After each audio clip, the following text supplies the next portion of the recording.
यदि पृथ्वी पर सभी जीवन का जन्म एक ही स्थान से हुआ था, तो क्या वह स्थान वास्तव में यहाँ था? जबकि हमारे ग्रह पर हर जीवित प्राणी एक ही आनुवांशिक भाषा बोलता है। यह भाषा पहली बार कहाँ लिखी गई थी? क्या अरबों साल पहले अंतरिक्ष में तैरती एक चट्टान अनजाने में जीवन भी लेकर आई थी?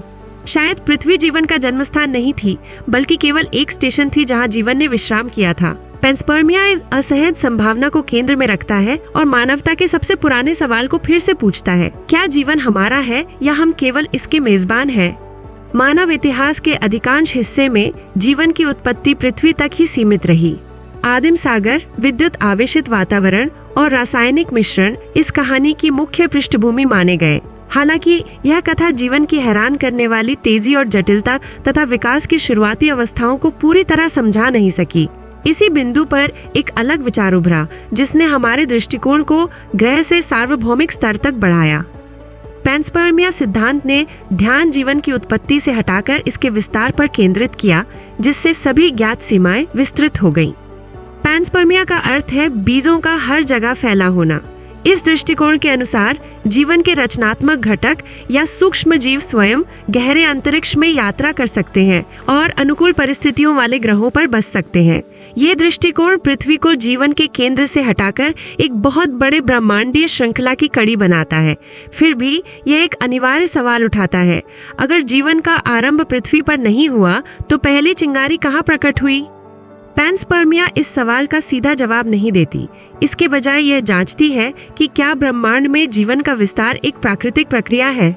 यद्यपि यह सिद्धांत के सबसे अधिक आलोचना किए गए पहलुओं में से एक है, यह अपने ही सीमाओं की ईमानदार स्वीकार्यता भी दिखाता है। फिलहाल विज्ञान इस सवाल का जवाब नहीं दे सकता कि जीवन सबसे पहले कहाँ उत्पन्न हुआ। यह विचार जितना नया लगता है उतना नया नहीं है। ईसा पूर्व 5वीं शताब्दी में एनेक्सागोरस ने तर्क दिया कि जीवन के बीज ब्रह्मांड में मौजूद है और अनुकूल परिस्थितियों में अंकुरित हो सकते हैं। सदियों तक यह विचार केवल एक दार्शनिक परिकल्पना रहा, लेकिन 16वीं शताब्दी में वैज्ञानिक प्रगति के साथ पेंसपर्मिया का विचार फिर से सामने आया। नोबेल पुरस्कार विजेता रसायनज्ञ स्वांते अरेनियस ने प्रस्तावित किया कि सूक्ष्म जीवों को तारों की रोशनी के दबाव से अंतरिक्ष में ले जाया जा सकता है। बाद में फ्रेड होयल और चंद्र विक्रमसिंघे ने जीवन को ब्रह्मांड में व्यापक रूप से फैलने का दावा करके इस अवधारणा को आधुनिक खगोल भौतिकी और ब्रह्मांड विज्ञान में शामिल किया। इस बिंदु पर बहस और ठोस हो गई। क्या जीवन वास्तव में अंतरिक्ष में यात्रा कर सकता है? पहली नजर में अंतरिक्ष की तीव्र विकिरण, अत्यधिक तापमान और निर्वात वातावरण को देखते हुए यह असंभव लगता था, परंतु पृथ्वी के एक्सट्रीमोफाइल्स ने इस अवधारणा को बदल दिया। ये जीव जो अत्यधिक गर्मी, ठंड, उच्च विकिरण या अम्लीय परिस्थितियों में जी सकते हैं, दिखाते हैं कि जीवन पहले सोचा गया था उससे कहीं अधिक मजबूत है। अंतर्राष्ट्रीय अंतरिक्ष स्टेशन पर प्रयोगों में देखा गया कि कुछ बैक्टीरियल स्पोर्स और टार्डिग्रेड्स लंबे समय तक अंतरिक्ष के निर्वात में जीवित रह सकते हैं। इन निष्कर्षों ने संकेत दिया कि अंतरिक्ष यात्रा जीवन के लिए पूरी तरह बंद नहीं है। जीवन के स्थानांतरण के लिए अलग अलग मॉडल प्रस्तावित किए गए हैं।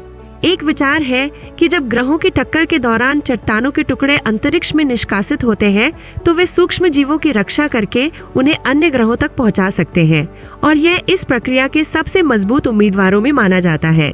एक अन्य दृष्टिकोण यह सुझाव देता है कि सूक्ष्म जीव तारों की रोशनी के दबाव से अंतरिक्ष में फैल सकते हैं। हालांकि इस मॉडल में डीएनए पर ब्रह्मांडीय विकिरण का विनाशकारी प्रभाव एक गंभीर समस्या है। एक और दूर की परिकल्पना है डायरेक्टेड पेंसपर्मिया, जिसमें कहा गया है कि कोई उन्नत सभ्यता जानबूझकर ब्रह्मांड में जीवन के बीज फैला सकती है। यद्यपि यह सिद्ध नहीं हुआ है, यह संभावना जीवन की उत्पत्ति की बहस को एक नए स्तर पर ले जाती है। पृथ्वी पर पहुंचने वाले उल्कापिंड पेंसपर्मिया का समर्थन करने वाले ठोस संकेत प्रदान करते हैं। कुछ उल्कापिंडों में एमिनो एसिड और जटिल कार्बनिक अणु पाए जाते हैं। विशेष रूप से मर्चिसन उल्कापिंड को इसका सबसे मजबूत उदाहरण माना जाता है कि जीवन के निर्माण खंड ब्रह्मांड में व्याप्त हो सकते हैं। यह तथ्य कि धूमकेतु पानी और जैविक यौगिकों से समृद्ध है, इस तस्वीर को पूर्णता देता है। पृथ्वी के प्रारंभिक इतिहास में उल्कापिंडों और धूमकेतुओं की तीव्र बमबारी से यह संकेत मिलता है कि जीवन के लिए आवश्यक कच्चा माल ब्रह्मांडीय माध्यमों से हमारे ग्रह तक पहुंच सकता है। लेकिन यहाँ एक महत्वपूर्ण सवाल अभी भी बना हुआ है, क्या ये सामग्री अकेले जीवन की शुरुआत के लिए पर्याप्त थी? यह सवाल उन क्षेत्रों में है जिन्हें पेंसपर्मिया सीधे उत्तर नहीं देती। हालांकि सिद्धांत दृढ़ता से तर्क करता है कि जीवन के निर्माण के घटक ब्रह्मांड में दुर्लभ नहीं है। इससे एक अन्य जिज्ञासा जन्म लेती है। अगर मंगल, यूरोपा या एनसेलड्स पर जीवन खोजा जाता है तो क्या वो पृथ्वी के जीवन से संबंधित होगा? एस्ट्रोबायोलॉजी शोध इसी संभावना की जांच करता है। यदि समान जैव रासायनिक प्रणाली या साझा आनुवांशिक एक संरचना पाई जाती है तो सामान्य उत्पत्ति की संभावना काफी मजबूत हो जाएगी। अन्यथा यह माना जाएगा कि ब्रह्मांड में जीवन कई बार स्वतंत्र रूप से उत्पन्न हो सकता है। एक और रोचक सवाल आज के समय तक पहुंचता है, क्या आज भी जीवन अंतरिक्ष से पृथ्वी पर आ सकता है? इसका कोई निश्चित जवाब नहीं है। वायुमंडल में प्रवेश करने वाले सूक्ष्म उल्कापिंड और ब्रह्मांडीय धूल इस संभावना को पूरी तरह नहीं खारिज करते। यह दर्शाता है कि पैंस्पर्मिया न केवल अतीत को समझाने वाला सिद्धांत है, बल्कि वर्तमान और भविष्य से भी जुड़ा है। बेशक पैंस्पर्मिया आलोचना से मुक्त नहीं है। मुख्य आलोचना यह है कि सिद्धांत यह नहीं बताता कि जीवन पहली बार कहां और कैसे प्रकट हुआ।